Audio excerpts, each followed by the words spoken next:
there's 2 Class 4s, including one called Hamburg Falls, which is about a 6-foot vertical fall. And we hit that, and poor Al was pulling on the oars, and I thought we were done in. There were a couple more we stopped and looked, and he said, I don't know if we can get down through this. That was Dennis Lee talking about a rapid on the Middle Klamath River and what it feels like going into a new rapid for the first time with a drift boat. We are on episode number 26. Hey, wait, did we just pass the 6-month mark of the show? Hells yeah! The Wet Fly Swing Fly Fishing Show. Welcome to the Wet Fly Swing Fly Fishing Show, where you discover tips, tricks, and tools from the leading names in fly fishing today.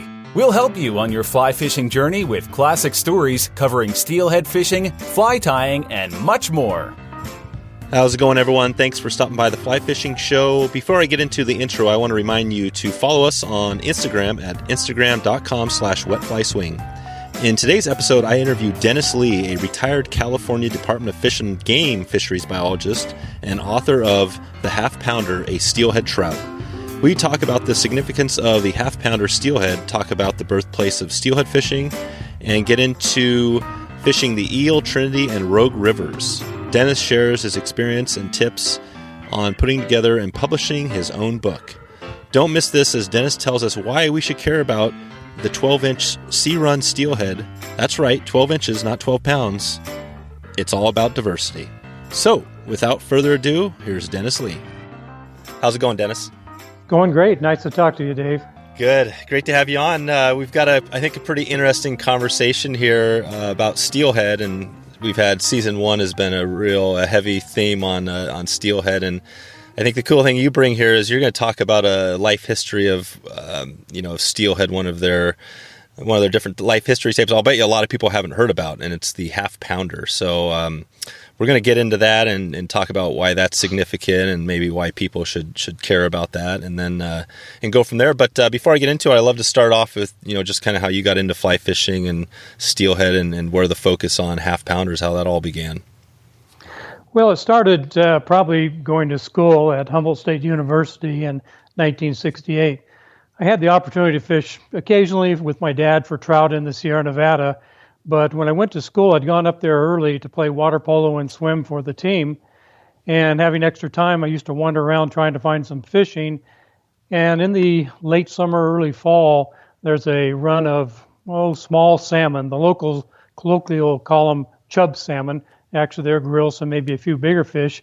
And I used to go down there and watch fly casters making these huge casts across these slow pools with these shooting heads, 9-foot rods, and slow retrieving lines back and hooking these huge salmon sometimes, 12, maybe 15 pounds.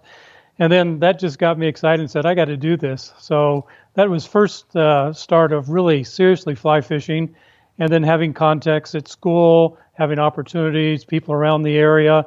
It really helped me kind of hone, and then just kept pursuing that through my life. Fortunately, after school, I ended up with a career with the California Department of Fish and Game as a fishery biologist, and lasted about 36 years, and I've been retired about 10 years now. Still love fly fishing, especially for salmon and steelhead, and of course fly tying.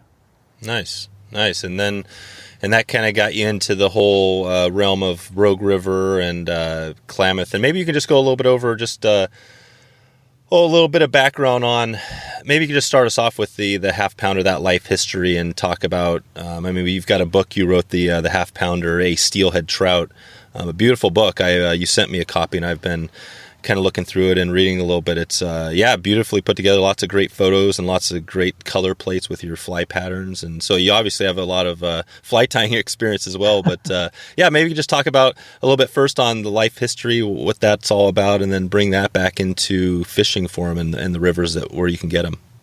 Okay, so going back to school, obviously we were traipsing around the various rivers, especially the Klamath and Trinity, and also the lower Eel River.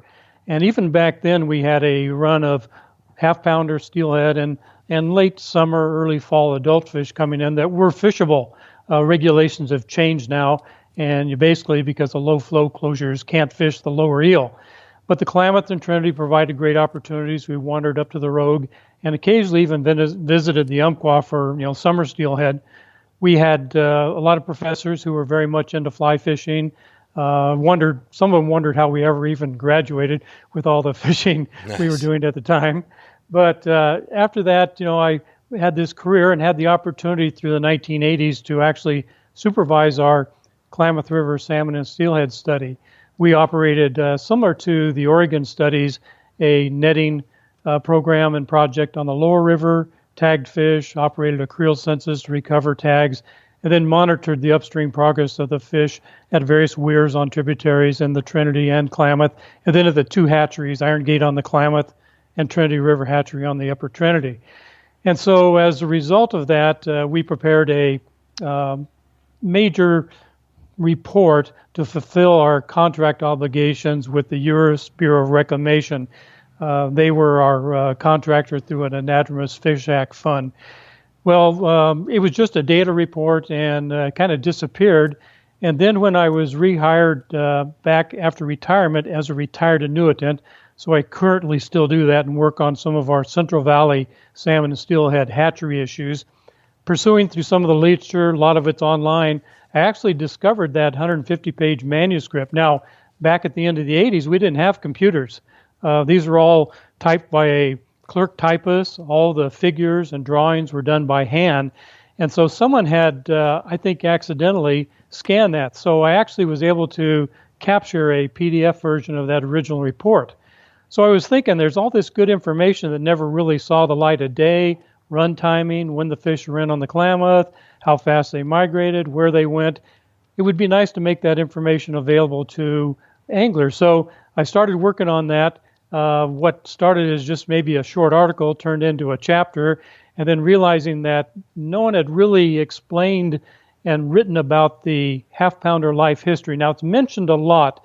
You see it oftentimes mentioned in reports on these rivers, either the eel, the Klamath, or the Rogue, but you don't see that other than maybe an early reference to 1925 when they were first described by John Otterbein Snyder after some guy caught 14 fish at Ferndale and shipped them to him for identification. He said, they look like half-pounders, kind of like the Rogue. And so half-pounders were, basically a small steelhead that weighs just about half a pound. Most of the studies either that we did on the Klamath or ODF and W did at the lower Rogue, and they're continuing that operation, by the way. Most of them run about 11, maybe 12 inches to a maximum of about 16 inches. So these fish have migrated out in the springtime like normal progeny of steelhead, look like little rainbow trout, enter the ocean, and then will only spend about 3, maybe a maximum of 4 months before returning back to the fresh water. So this run of half-pounders has been going on probably for millennia. No one has a real good idea why. You can have a lot of theories as to why and what advantages there might be, but the Rogue, Klamath, and the Eel are the only rivers in the whole West Coast or even the whole world which has these huge numbers of these half-pounders. Now, that short little life history might appear in other rivers in the West Coast, but not in the numbers you see on these rivers. Matter of fact, on the Klamath, 100% of the fish will demonstrate the half-pounder life history, whereas on the Trinity side, you get anywhere from 15 to 30% of them demonstrate that. Similar like on the Rogue, a large portion of these late summer fall fish, almost like more than 90%, do demonstrate this half-pounder life history. And then, of course, they overwinter in freshwater, migrate back out this spring, and then will return again the following late summer fall after again spending maybe 3 or 4 months feeding in the ocean, growing a little bit more. They'll be about 18 to 24 inches, but now they'll come back as a originally sexually immature fish, migrate up to the holding areas, and then spawn the following spring like any other steelhead would. But they're not big. They run 18 to 24 inches. They will repeat that. We saw as many 5 returns from a fish, and so you can get fish up to maybe 8 to 12 pounds with that similar type life history. Gotcha. That's interesting. So just like any species, it has that life history. It's a diversity. It's not just one, one size. It was funny. I had Dec Hogan on episode number 20, and he was talking about a Dean River giant steelhead that spooled his line and beached itself on this opposite side of the river. And so you hear all these stories about these crazy monster steelhead, and now we're talking about, a 12-inch steelhead. What do you think is the significance? I mean, I know obviously biologically there's a big significance, but for somebody that maybe wants to go fishing, say on the Rogue, I fished the Rogue a number of times. I mean, why would a steelheader care about half-pounders? Well, one of the things that you always hear about steelhead is that it's a fish of 1,000 casts. Well, if I had to make 1,000 casts to catch a half-pounder, I might go home. But these little bright, shiny fish are very aggressive. So if I'm not catching 10 to 20 half-pounders in a day of fishing, then I'm probably not going to be very happy. Now, we're not using the big 7 and 8 weight rods that you might experience up in British Columbia or even in, say, bigger winter streams in Washington or Oregon. So we're fishing 4 and 5 weight two-handed sticks. Some people fish them with a single hand rod, maybe a 5 weight or 6 weight single hand rod. And so you get a lot of hits in a day. If you're not catching fish, they're not there. It's just time to move on to another run or riffle to find them. Mm-hmm. But they're very aggressive, normally fishing floating lines, little buggy flies. And so it makes for a very enjoyable day when you downsize the tackle to match the fish. And of course, there's also every now and then those adults, which will run, maybe up to 3 to 6 pounds. And sometimes the ratio is, maybe 1 or 2 adults for every 10 half-pounders. In some years, it's 50-50, and it varies seasonally. And does it also vary a little bit by location? I know in my experience on the Rogue, we floated the wild and scenic section a number of times, and down there it's almost all of the half-pounders. And that's one thing that you love about them is that, it's like the tug is the drug. I mean, you still get that pull, even though it's a small trout type fish. You still get that steelhead pull, which is pretty cool. But yeah, are they on the Rogue, or is that what you find of the larger fish are higher up? It's you're exactly right. For some reason, the half-pounders don't seem to migrate as far up. So the true spring run summer steelhead, like from BC, Umpqua, and then we have a couple populations in California on the Eel River, for example, Middle Fork. Those fish migrate way up to those headwater areas, oftentimes, at least in the States, often inaccessible to anglers. But the half-pounders don't seem to. They sometimes migrate up to that first canyon area. So on the Klamath, you'll see them up maybe 80 to 100 miles up as far as Happy Camp. Sometimes you see stray fish further up, but when you get further up, then you're expecting to see more adult fish. And the same is on the Rogue. The half-pounder group seems to migrate up into that canyon area you mentioned, sometimes not much past that. So when you move on further up, say into the Grants Pass, Medford area of the Rogue, your expectation is you're going to see more adult fish. And if you see a half-pounder, I'm always kind of like surprised. Oh, look at this little guy. He swam all the way up here. I'm amazed. Gotcha. So but the lower rivers, 20, 30 miles, you're going to see half-pounders with, of course, that same number mixture of adults as they're coming in. Yeah. That's cool. And do guys, are guys typically trying to, can you target just the larger fish down in that wild and scenic section, or is it pretty much, if you're swinging a fly, wet fly swing sort of thing, you're going to take, whatever's there? Yeah, that seems to be the traditional way, the wet fly swing, cast across, let it swing down. And it doesn't seem to make a big difference. Now, when I was going to school and starting to fish, obviously you had people, fishing night crawlers and bait and stuff and on the bottom. And like a lot of fly anglers, we thought we had to fish on the bottom. So early on, most of our fishing was done with high D sinking heads, shooting heads, and trying to get down. But slowly, as fly lines evolved, we kind of went to sink tips when they came out, and then finally just went to full floating lines. And most of the fishing I do and the friends I do on the Klamath and Rogue tend to be a Scandinavian style of two-handed rods. And, the rivers have changed. If you're not in the upper river using a two-handed rod, you're going to be largely handicapped. And that's because, we haven't had a major flood through this Northern California, Southern Oregon region since '64. So we have these huge riparian zones of willows and blackberries. And when you're out there wading 2 or 3 feet in the riffle or run, you don't have backcast run.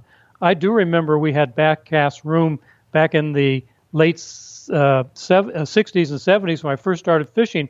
Never thought about that. But now, 50 years later, there is no more backcast room once you get above those major tribs that help blow out the lower rivers. the lower 10, 20, maybe 30 miles of either the Klamath or Rogue still have open bars, open areas to fish.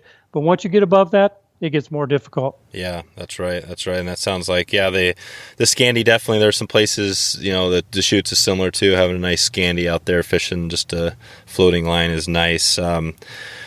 And you mentioned, the brush, the North Umpqua is another one. I remember Dean Finnerty in episode 19 was talking about how the North was the same way, that you used to be able to cast with a single-handed rod, but now it's people were cutting the brush back then too, to keep things open. But that's not really going on as much anymore, I guess, with the riparian ordinances and things like that. But that's great. Now, so you mentioned the two-handed spay rod. What was your transition like into, everybody's got a little different, getting into it. How did it turn out for you? Well, obviously we, fished a lot of single-hand rods until about the early 2000s. And I think, the two-handed rods were getting popular in especially the Pacific Northwest. But I remember my wife and I were fishing the Rogue River near Agnes. And I have a very dear old friend who's kind of a mentor. His name's Al Periman. He lives in Rogue River, Oregon, probably one of the best steelheaders I've ever met. Originally met him here in the Sacramento area when he lived here back in the late 60s, early 70s. And I was started halfway down the road because there had been a large group of willows next to the shoreline at the top of the run. And, of course, couldn't fish it with a single-hand rod. But he had driven over from Grants Pass area and had dropped down in and was at the top of the run, and I was watching him, and he's making these fantastic casts across the river. And I'm like, what in the world is he doing? How's he? And I kept looking, and finally we got together, and I go, oh, that's one of those two-handed spay rods. You're making spay. And so that just like, oh my goodness. So the big deal was no longer did we have to worry about where we could fish. Now we were looking for places where we thought held fish and going after them with a two-handed rod. And I think the evolution in the last, 15, 20 years has just been phenomenal for especially steelheaders who like to fish with a fly. Yeah, it's made it easy, which is great. A lot of newbies, makes it a lot easier for people to get into it. So that's definitely a good thing. So you were mentioning, I guess we're talking a little bit about the Rogue here, and the Rogue is definitely a river. I haven't fished the other rivers you mentioned yet, but the Rogue is one I'm pretty familiar with. And you fished it quite a bit too, not as much as the others, but quite a bit. Yeah, especially in the recent years with Periman being in Rogue River. I visited him starting in July, and we fished it on through October, sometimes into Thanksgiving. And then we'll even bounce back down to the Klamath when it's good and go back and forth. The runs you can fish the Rogue Lower River starting as early as maybe middle of August with reasonable expectation of finding fish. The Klamath seems to be 1 or 2 weeks later. And then, of course, the fish are just migrating upstream. And by now, you can find those early summer fish in July and August already up in the upper Rogue, maybe the area you're familiar with, say around Grants Pass, Medford area. But then you get another slug of fish coming in that late summer, early fall period with some more adults in it. So we can continue on good until basically it just gets kind of cold and miserable and it's not fun fishing anymore. Gotcha. And do you know a little bit? I know the Rogue, the North Umpqua is a river that has, kind of a very historied fly fishing history. Does the Rogue, do you know much about that whole history? Could you explain a little bit about how, the significance of that to the whole steelhead game? The early history is kind of interesting. I'm working on a new book on California winter steelhead and have done a lot more research into how it all started. And there really wasn't much recreational fishing, in the middle of the 1800s, but it was just kind of starting, although most of the effort was directed towards trout. And of course, at that time, very few rivers had major dams on them. We still had steelhead migrating way up tributaries. And I think a lot of the effort in those summer trout fisheries were actually for the progeny, the juveniles of adult steelhead that have spawned. And so the numbers you see from those areas into southern Oregon are literally, people catching hundreds of fish a day, but they were trout. They were, baby steelhead actually. And so as time went on, people became more aware. There was a lot of kind of controversy. There were laws passed as to whether you could catch the juvenile fish or not. Was this a salmon? Was this a salmon trout? What it was? And that kind of went on until probably into the late 1800s, and people started actually recognizing that steelhead were something different than salmon. The Rogue had a long history. The drift boats that you see now, the Mackenzie style, Rogue River style, were very popular. Guides would stick 2 people in the front of the boat, usually with a fly rod. They didn't have much conventional gear. Maybe a funky bait casting outfit was back then. No spinning rods, obviously. But they would put 2 clients in the front, have them with a fly rod, run the line out, and then just roll them down the river going back and forth. On the Rogue, the guides oftentimes ask the client to kind of either lift and drop the rod to put a little twitch or impart some action. Now remember, the half-pounders and these late summer fish, many of them are very actively feeding, so that little twitching motion really excited the fish, and you'd get hits all over. So that kind of was a standard and very popular Rogue method of fishing in the early 1900s and on.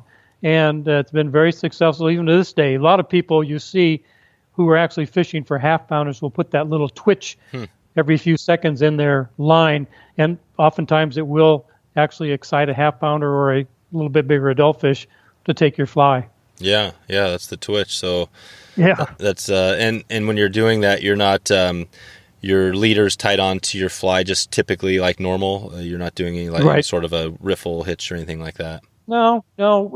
Most of it, traditional wet fly presentations. The patterns for the half pounder and those late summer adult fish have always been very buggy patterns.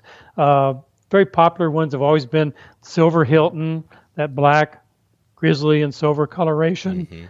Other patterns, brindle bugs, burlaps, and things. I mean, they're real buggy looking patterns because these fish are actually feeding, unlike most reports of steelhead not feeding actively in fresh water. But they're becoming more trout-like as time goes on, and they're actively feeding. So you fish a real bugging thing. A mend, which makes the fly hop a little bit, and then a little dead drift will excite a fish to strike, or that little twitch. But back in the old days, the guides would just row the boat along. The clients sit in the front, very leisurely, fishing their way down runs and riffles that way. It was very effective, very effective back then. Still is. Yeah, still. And when you get a fish that takes, whether it's a half pounder or an adult steelhead, do you what's your reaction? I mean, do you set the hook? Do you do nothing? What do you do when you first get that hit or that most touch? Most of the hits are strong. That's what makes it. The tug is the drug you said, but most hits in that summer, early fall period are hard. They're not little subtle takes. You occasionally get a fish to pluck at the fly. You can recast, cover the fish again. You're probably going to take that fish. We're not talking fish that are ones and twosies and runs and riffles. We're talking about 10s, 20s, maybe hundreds of them in these runs and riffles at a time. It is not unusual to take 10 or 20 fish out of one run, fish down through it, go back through. The takes are real hard. They hit hard. You can set the hook, although usually it's not necessary. Half pounders are very, very acrobatic. 6, 8, 10 jumps from these little guys is not unusual. Bigger fish, the same thing. Probably occasionally you could fish a skater. My experience has been that they seem to be maybe overly aggressive. I don't hook many fish on a skater. It's kind of fun to watch them jump at it all the time, but eventually I go back to just a wet fly and fish that way and hook and catch fish. Cool. And I was thinking about the drift boat comment you made. On the Rogue, I've taken my drift boat down there a few times, and it's kind of probably the most technical thing that I've ever run, any given year, at least in a drift boat. It seems like that's the place where I always end up banging a few rocks.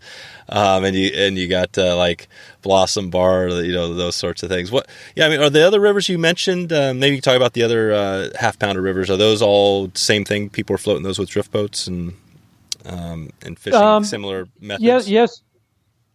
Yes and no.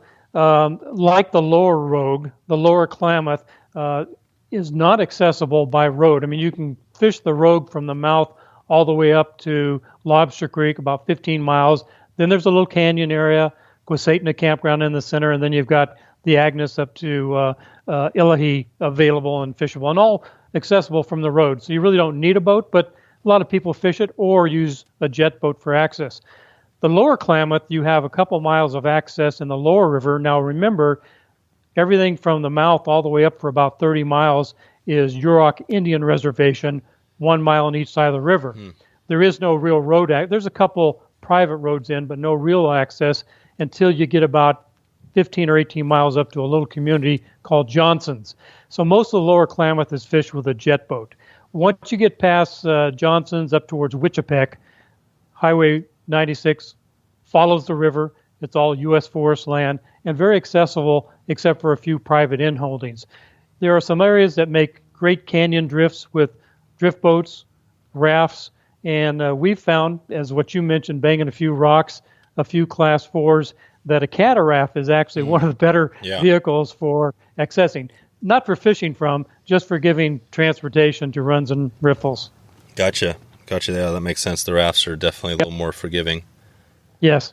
Yeah, I remember the first time I was on the, going back to the Rogue, I was hiking the trail. That's the other cool thing. There's a beautiful trail that you can hike along there. And I remember I was up on the trail. It was a hot day. I mean, it must have been 90 or 100 and just sweating. And I had a 50-pound backpack. I looked down. There was this boat anchored up about 100 feet off the cliff in the water. And they were just kicked back, eating lunch, drinking beers and stuff.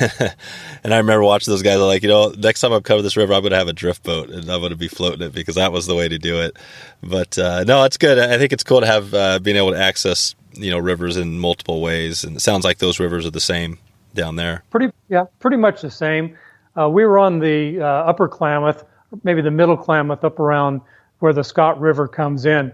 And there's a nice campground up there called Saratoga Campground. It stays open because it's got a unimproved drift boat launch there. And there aren't any really good maps or books on the Middle Klamath or even the Rogue for that matter. But there's a large kind of a map that the U.S. Forest Service has put up at one of the fishing access, and it showed a couple Class 4 runs down through there. And we were a little bit hesitant about doing it in a drift boat, a hard boat.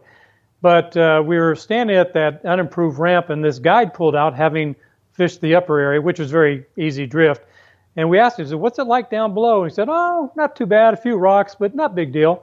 So we thought, okay, we'll take that one. Well, there's two Class 4s, including one called Hamburg Falls, which is about a 6-foot vertical fall. Jeez. And we hit that, and poor Al was pulling on the oars, and I thought we were done in. Yeah. There were a couple more we stopped and looked, and he said, I don't know if we can get down through this. I said, we kind of have to. We don't have, and we figure out ways.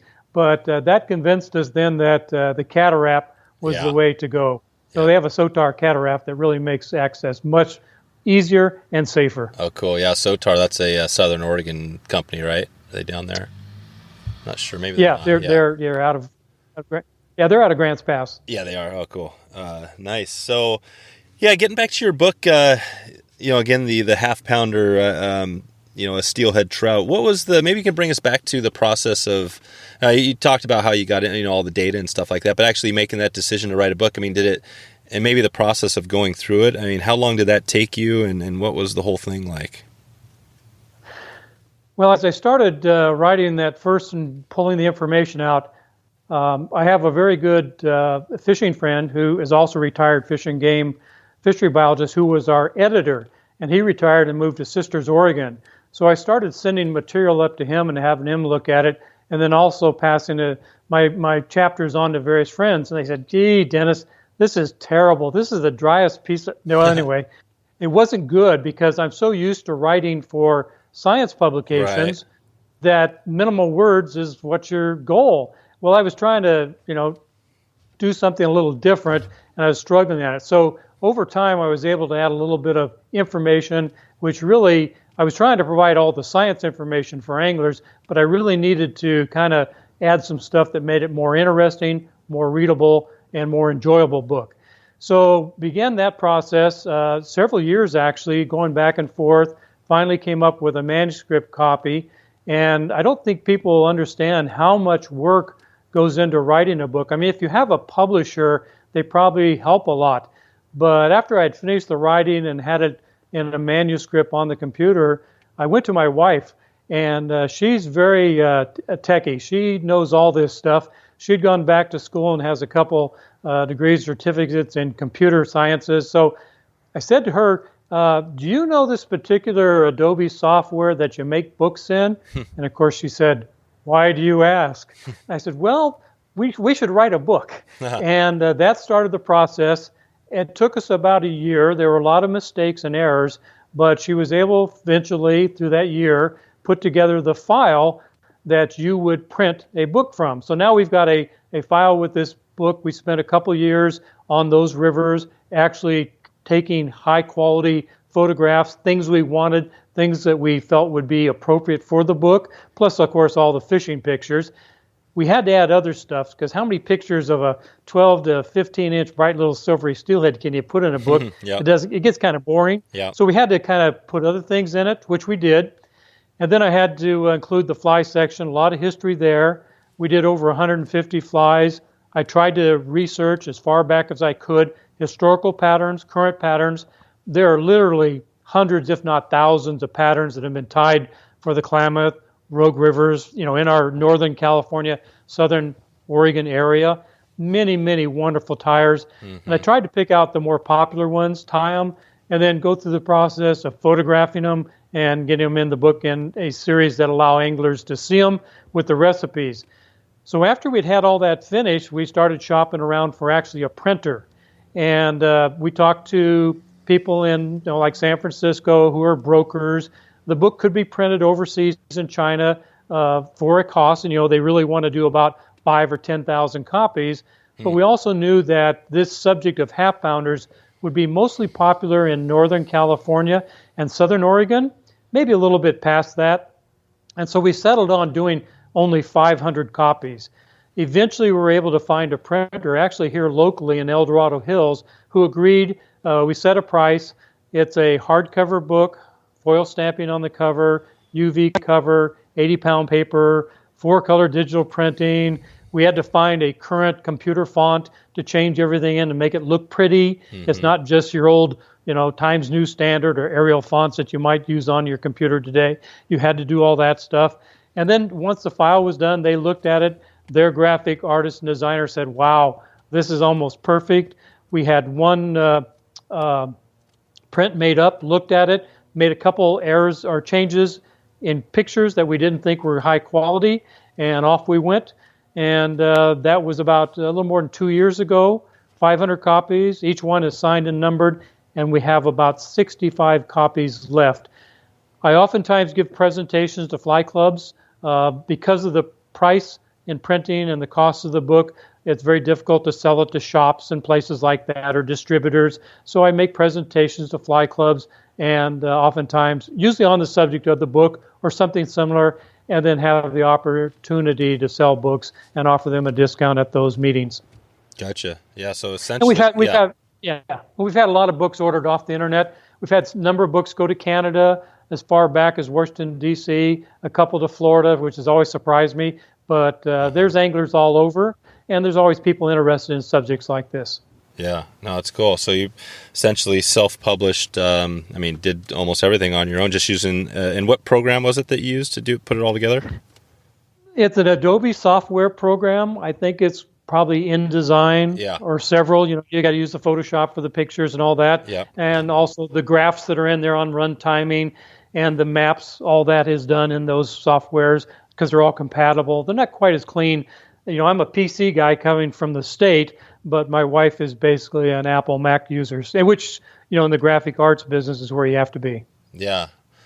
Yeah, it's interesting. I was just thinking, I've talked to a few people on the show, including John Shuey and some other editors and publishers. And yeah, there's always a little bit different take on the process and how you do it. But yeah, you've put together a beautiful book and pretty much, mostly on your own. It's pretty awesome to let people know that it's doable. If you have something to write about, you can put it together. You can. You got to be a labor of love. Don't plan on making any money at it. No. I think John Shuey has mentioned that several times. Yep. And he writes in all kinds of formats, not just fishing, but all over the place. I'm very impressed with his work. That's right.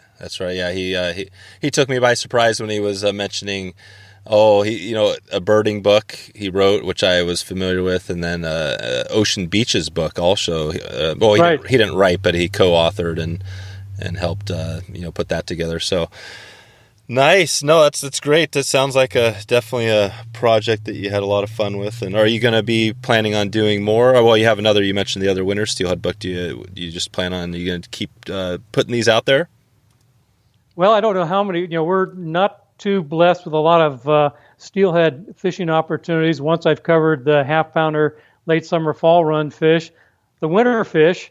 That's going to be fun because it goes all the way from the Smith River in Northern California all the way down to the Tijuana River. Oh, yeah. Because historically the Tijuana River did have a steelhead run at one time, and then everything in between. Recognizing that just about every steelhead river south of San Francisco, either one doesn't have a run in it, they've all been extirpated, Yeah. or two is closed to fishing just because all of our steelhead in California are either listed as threatened or the Southern California fish are listed as endangered. Yeah. So we're really not blessed with a lot of steelhead left. I am very fortunate. I live just a few miles from the American River. We do have a winter steelhead run. It's not a native run. It's a non-indigenous run that was brought in to the river in the 50s, an Eel River strain. It provides probably the only winter steelhead fishery other than those we have, say, from the Russian River north on the north coast of California. Okay. Yeah, and it's interesting. I always, talking to folks from California. I've done. I guess we're on this. This will be episode number 26. So, for any of the show notes for this one, it'll be wetflyswing.com/26. But yeah, we've done a number of episodes now, and I haven't interviewed that many people that had a connection to California. So I'm always interested, and I guess that's why is that the further you go south, the more impacts you have on the populations. But are there any big names of people that you know about or know the history of them in California that connected to the steelhead, the steelhead game, or any mentors you had along the way? Probably Al Periman was, my biggest mentor. I've known him for over 30 years. We fished here locally at that time. He's in the Rogue River area, fishes practically every day during the summer. He's retired now. And, of course, his very good friend, Gary Anderson from Anderson Custom Rods, who's now become a very good friend of mine. He's also in that Rogue River, Gold Hill area. Both of them are original Californians that migrated to Southern Oregon. Al was from the Sacramento area. Gary originally was from San Jose, was a teacher at a junior college there. We all were, hooked up one time or another at some of the fly shops, Creative Sports here in Walnut Creek that was operated by Dave Inks. Dave is now in Montana. Andy Puyans. Andy passed away a number of years ago.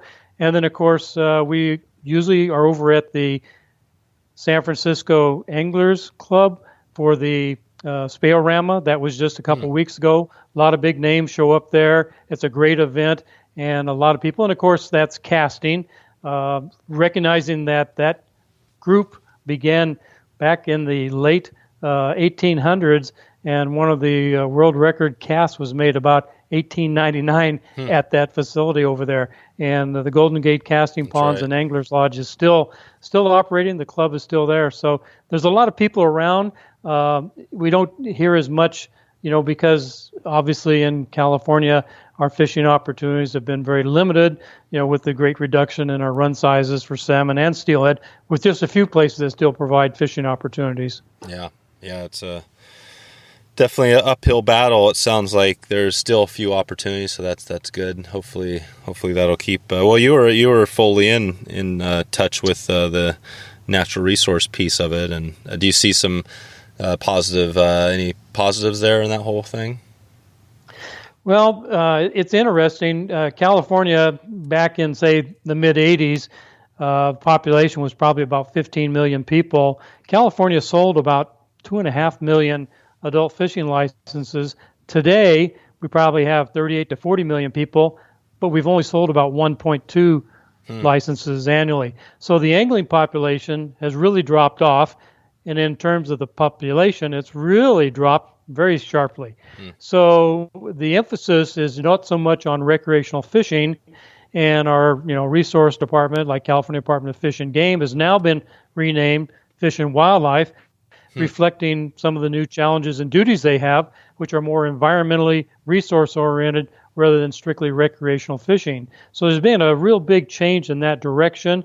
And, you still have the huge catchable trout programs in lakes and reservoirs and things like that. But it's been a lot of, not necessarily de-emphasized, but emphasis placed in other directions, especially in California. Large number of people trying to deal with water issues. Gosh, we just went through a big 4-year drought. That was my 3rd drought in California. Wow. And, of course, our anadromous fish resources really suffer during drought periods. It's terrible. That's right. Yeah. Drought onto the thing, and then climate change. I'm not sure what it's going to be like down there as far as the continuing changing climate, but yeah, that could add some different mix to it as well. Absolutely. Nice. Well, I had a few different. We've answered a number of the questions as we've been going along here. I was kind of thinking about your book is obviously a good resource for for steelheaders and people that are interested. Are there any resources that you would point people to other than your own stuff to help them, get into steelhead, or something that maybe you've used over the years, whether it's a book or magazine or online resource? Well, like most people, online resources are phenomenal now. You get fly tying videos for just about anything, and I do look at them. Oftentimes I'm perplexed in how a fly is put together or how someone did something, so I always can lose new information that way. Also, that Albany Fly Tying Expo is a wonderful opportunity where you and I talk to watch people like you sit down and tie a fly, and I learn from that. I always learn new tricks like that. I love books. I have a very extensive fishing library, mainly emphasizing, salmon and steelhead. I think Dec Hogan's book, A Passion for Steelhead, is one of the better ones that's been written as far as a modern book. And of course, I love Shuey's books on fly tying and flies. Classic Flies was a great book. I love that one with the emphasis on the history. That's one of the things I think is important. One of the things I'm emphasizing in my California Winter Steelhead book is the history, trying to help people remember and not forget what we've lost in California. And so those are always good resources. I think the clubs, everyone has clubs around them, are great places. And what's interesting is fly anglers, especially people who are in clubs, are oftentimes more than willing to help out beginners. I do fly tying demos all the time, and I love getting beginning people and helping showing them and learning tricks and things like that. I think that's great. So I think that will continue. Fly anglers are usually very, very giving people. Yeah, for sure. Yeah, that is cool. And the history too, the piece, and that's obviously, this show, I try to make that a big piece of, connecting the dots and talking to you. And you mentioned, about Al Periman, who I haven't talked about much on this show. And yeah, I think that's a big part. The cool thing is you're in an area where it's pretty much where it all started as far as steelhead. It may have changed a lot now with all the impacts, but there's a lot of history where you're at. And like you mentioned, the flies back to the 1850s. You probably have patterns in your book that go back that far, or somewhere close, or right in the half pounder book. There were some really interesting events going on. One that John Shuey has mentioned was John S. Ben, B-E-N-N. He was a immigrant who settled in San Francisco in the late 1800s, became well noted as a fly tyer, and made some of the early trips via a steamer out of San Francisco to Humboldt Bay, and then would take a carriage up to a lodge or inn, which was called Weymouth, about 10 miles up on the Eel. And this is in about the early 1900s, and there were a lot of very good exploits written about him coming to fish that lower eel. And he was noted at that time as being the father of fly fishing in California. And you don't hear about that very often. But he made a number of trips up there. And if you had read, and I've got a few of those excerpts from the newspapers, the numbers of fish, recounting both half pounders and adult steelhead up to, sometimes 12, 15, 20 pounds, and salmon, were phenomenal. We're talking 160 fish in a day. And obviously this is in the 1900s, so they were fishing probably maybe greenheart or ash fly rods and enameled lines, who knows what. Yeah. And a few of the fly patterns, most of them were either eastern trout patterns or maybe some Atlantic salmon patterns. And of course, Ben was creating, along with a number of other tyers at the turn of the century, many steelhead patterns specifically for the eel. And then as time went on, they expanded unique patterns for the Russian, and then even more for the rogue also, a lot of unique name patterns. And that's continuing right on to today. Many good fly tyers out there creating patterns all the time, and including all the new stuff that you see, the big hit for intruder style flies, and now you're seeing Klamath size intruder patterns being popularized as these little articulated flies that work well. And are these you say Klamath style? Are these small intruders? Yeah, Klamath size. Okay. So your trailer hook is like maybe a number 6 or 8 short shanked hook, but the whole fly is only maybe 1 1/4, 1.5 inches long, but basically on a shank with a little articulation, a lot of movement. And of course, those little half pounders and those late summer adult steelhead love movement, so they're deadly patterns. No, it's cool. Yeah, I was just I mentioned the episode with Dec Hogan. It's a pretty good one. He tells a little bit of the story of the intruder, how that all started with the guys back there up in Alaska. And it was interesting to hear how, because he was involved there when they first when I guess Ed came up with that pattern, and then they started getting bigger and bigger and bigger, and then finally they were just too big, and I was kind of pushing it. But Exactly. It's cool. Yeah, so they're effective patterns. What do you think is the biggest difference between that pattern and some of the traditional patterns? I didn't even know. So did you have any of the intruder style, or were they all? You had some spay patterns in there, right? In your tradition. Yeah, they're buggy little spay patterns in there. They work well. Again, it's anything buggy. I don't think most steelhead are really, really selective. Put it in front of them, and if it's about the right size, shape, and movement, then they will grab. Yeah. So I think that's more important, presentation. But it's fun to tie flies.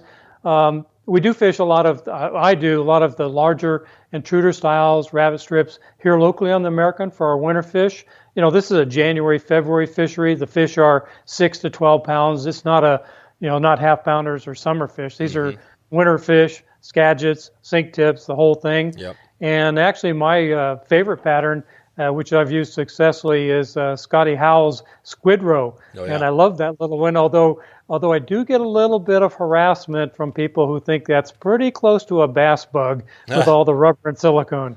But it's a very effective little pattern here locally, and probably more so on the coast also. Yeah. And what are your, do you have another pattern or two that are your kind of go-tos for steelhead?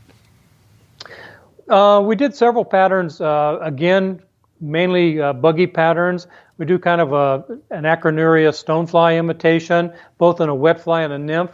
The stonefly is one of the principal food items of those late summer adults and half pounders on the Klamath and lower rogue. That's a pretty good sized bug. I tie a little in the round stonefly nymph that works very well. Nothing, fancy, basically just an abdomen with a hackle wrapped around for a thorax. And some things, they give you a little brown or gold in it, seem to work well. We're oftentimes, every year it seems to change, and if I come up with a new pattern or something different, then Al will usually say, "Oh, that's so old school. That's not today." So we're always inventing new stuff and trying new ways to catch fish. Oh, that's cool. And so where does your, you've done a ton of work. You mentioned 30 plus years doing biological work, and now you're doing this. Was there a back in your history, kind of a turning point or anything that, kind of triggered this whole fisheries and fishing lifestyle? And then also a second point of that is, where does the passion come from for you? Well, unfortunately, it didn't start with work. It started long before that. I actually had a teacher in the 4th grade who had aquariums in the classroom, and I, for some reason, became very interested. And so, of course, I asked my folks if I could have an aquarium, which eventually led to a whole basement full of aquariums where I was rearing and breeding fish and selling them to the local pet store. And I decided I wanted to be an ichthyologist. But after high school, the opportunity to go out of state was very limited due to funding. Out of state tuitions were just out of sight back then. My goal was New York University or Utah State, both out of reach. Corvallis was a possibility, but out of reach. So I ended up at Humboldt, which then, with professors and that fly fishing opportunity, really got me started in the fly fishing. And that fishing opportunity, coupled with the work and the opportunity to be involved in both research, study, projects, set regulations, dealing with the public, all those sort of things have led to, basically a lifetime that's been very fishy, very, like you said, a passion. And I look back now and think, wow, what a wonderful opportunity I had doing something I love so much for a career. Not many people can talk about that. That was just so lucky, so fabulous. Yep. Yeah, no, it is pretty cool to do something you love and then have a chance to give back. And, you're putting books out. I guess the main reason for that is just sharing more of your knowledge in a different format, or why go into, writing the books now? Well, I would be completely honest and say, obviously, there's a little bit ego in that. When a lot of people retire, they say, oh, I want to go off and write a book. And so that was part of it. I just wanted to do that. But then when I discovered this information I had from the Klamath studies, I said, wow, there's got to be some way to get this out. And that led to realizing that talking about half-pounders would be a unique subject. A lot of people would enjoy it. It would be information that you couldn't find anywhere. And so I actually still have a lot of research, science people who are interested in that information. I've networked with Dave Hankin at Humboldt University. He has grad students who has now gone back looking at some of that data that we collected in the 80s, reanalyzing some of the work done at the hatcheries. So part of it, I obviously say, was ego in doing that and having a book, but I also enjoy the process of writing, putting it together, working with my wife and all those jobs. That was always, has its trials and tribulations, but was a successful project. And very proud of the work we did. Nice. Yeah, and as I was asking that question, I was thinking back all the way back to episode number 3, and Jay Nicholas, he talked a little bit about how, I think he had a near-death experience, or sort of thing. I can't remember exactly what it was, but it kind of got him thinking, like, man, we can all go any day, right? And like leaving something for those that, your family or whoever, and that sort of thing. So, I guess that's always part of it, having a, something. A legacy. Yeah, legacy. That's the word I was looking for. So, no, it's cool. Yeah, exactly. Yeah. When do you think your next, your book, do you have a schedule on that, when your next book is going to come out? We're still working on some of the writing, trying to soften up some parts of it to get a little too scientific. There's so much good research on steelhead now available, so much new stuff being done, that trying to get that in a format and a style that anglers would be, one, interested in, and then would be able to read through rather than a technical journal article. That's kind of interesting. And then trying to collect some of the historical photos. There's a lot of good stuff out there, especially in the southern part of California. And so we're looking at doing that over the next, probably takes next year. So we're looking, at least a year out before we'd ever see a published date. Okay. And on your title of the half pounder, you also have a steelhead trout. Why a steelhead trout, and why not just a steelhead? It comes from the 1925 description that John Otterbein did in our California Department of Fish and Game science publication, in which he titled it "The Half Pounder, a Steelhead Trout from the Eel River." And so I dropped the Eel River part and went on with it. But it is a steelhead trout. And naming is always interesting, is what various names come from. We could have another whole hour conversation on where the name steelhead came from, why they called them salmon trout, where steelhead originated. And there's several, every agency oftentimes has a little bit different one. Is it a coastal rainbow trout? Is it an inland? Is it a red band? And on with the science. And I kind of go through that in the half pounder, and I go into it in a little bit more detail on the winter steelhead book. But a steelhead trout is what they are. And recognizing that, steelhead still have been kind of classified and placed in with the Pacific salmon, recognizing that there are kind of, at least we recognize, 3 groups of salmonids: the eastern group, the Atlantic salmon and brown trout; the middle group, the salvelinus, chars, brook trout; and of course the western trouts and Pacific salmon, cutthroat, rainbows, and all the species of salmon. Right. Yeah, there's a lot of species and subspecies. And I was, Exactly. on that same line, the Great Lakes, it's an interesting thought. We planted some steelhead over there, and they've, done well and taken off on their own. I guess you could call them wild fish now in some of those areas. Are they finding any life histories over there similar to the half pounder? I did have one Great Lakes biologist get a copy of the book and contact me and said that they do occasionally see that life history. They have a funny little name. I think they call them skippers. And I don't know where that comes from. But again, it's that short life history that comes back early, but not in the tens of thousands that we see like on the Rogue and the Klamath. That's the big difference. So you could have that little half pounder life history show up, on a coastal stream in Washington, but not in the numbers, not every year, not going on for the millennia it has in Northern California and Southern Oregon. For some reason, the argument is why has always been an interesting one.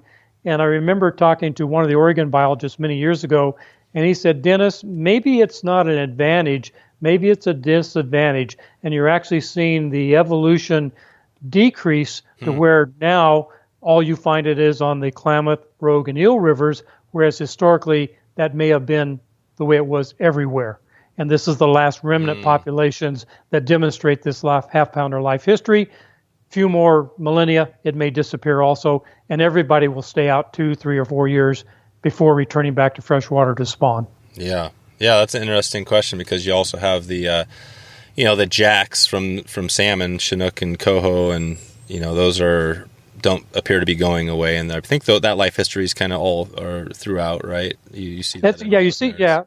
Grilse. I remember a long time ago in Trey Combs' first book, he suggested that half pounders might be grilse, but the difference is that grilse stay out 1 full year before coming back, and they are sexually mature. Half pounders are not sexually mature. There are a few precocious males that you'll find on the spawning grounds, but by and large, they're not. They hang around in those lower areas, actually feeding through the winter and then migrating back in the springtime with your regular batch of smolts. So there must be some advantage to escaping either the ocean environment or finding maybe better food resources in a warmer freshwater environment. Something like that, maybe. Gotcha. Yeah, well, we'll have to leave that conversation on until the next one. I think we're about there. We tackled a bunch of big questions. I think I have a better perspective on what it's all about. Maybe you could tell us in the next 6 months or so what you have new that we could expect. You mentioned you have the new book coming out. Anything else we could look forward to? Probably I do presentations into Northern California and Southern Oregon. I've done most of the clubs once or twice.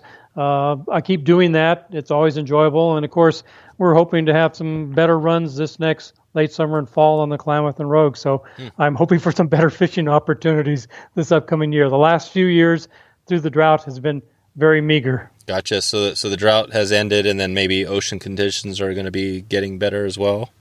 Correct. We've had 2 good winters. Ocean conditions have improved dramatically. So all that, even though this year we're not expecting a good fall Chinook run in California, there's probably going to be restrictions. I am hoping to see some better half pounder and maybe first year returning adult fish this year. So I got my fingers crossed. Perfect. And before I let you go, I just want to check to see if I missed anything or if there's anything about these, these fish or fisheries you want to mention here. No, I think people would be surprised, even though there aren't as many people fishing. We still have some great opportunities for fly fishing. I think that will continue, for many years. There's a lot of interesting things with dam removals. Been a number of dams removed on the Rogue, proposed removals on the Upper Klamath. We're going to wait and see what that happens in the next couple of years. So there can be some pretty exciting things on the horizon. Cool. And before I let you go, I just want to make sure you let us know where people can find you again. Where is the best place if they want to have questions? The questions, you can go through my website, which is www.dennisple.com, Lee. And a little bit of information, some stuff on fly tying in there, and information on the book. Perfect. I'll leave a note. I'll leave that link in the show notes and cover you there. So, yeah, Dennis, I just wanted to thank you for coming on the show and getting some of this information out there. I know, like I said at the start, I think there's a lot of people that probably have never heard of half pounders and wonder what it's all about. So I'm glad you came on and, provided that perspective. And I'm hoping I'm going to get back down the road. It's been a few years since I've been down there, so I'm hoping to get the kids out and do a float and maybe even hit some of those California streams if it all works out down the line. So thanks for everything. I want to thank you too, Dave. I think your podcasts have been excellent and are a great resource for anglers. So I plan to let people know, look at Wet Fly Swing with you. Awesome. Thanks a lot. We'll talk to you soon. Okay, thanks. All right, bye. So there you go. If you want to find all the show notes with all the links we covered, just go to wetflyswing.com/26. I wanted to read one review from the show quickly here. That's from TC Farmboy on iTunes. TC Farmboy says, "These conversations hold a tremendous amount of information for any level of fly fisherman." Thanks, TC, for taking the time to leave a review. You can go to wetflyswing.com/review to find the step-by-step directions on leaving a iTunes review if you get a chance. The reviews help the show get out to a few more anglers and will hopefully help some people get into their first steelhead. Thanks again for stopping by to check out the show today. I'm looking forward to catching up with you soon and maybe seeing you online or on the river. Later. Thanks for listening to the Wet Fly Swing Fly Fishing Show. For notes and links from this episode, visit wetflyswing.com. And if you found this episode helpful, please subscribe and leave a review on iTunes.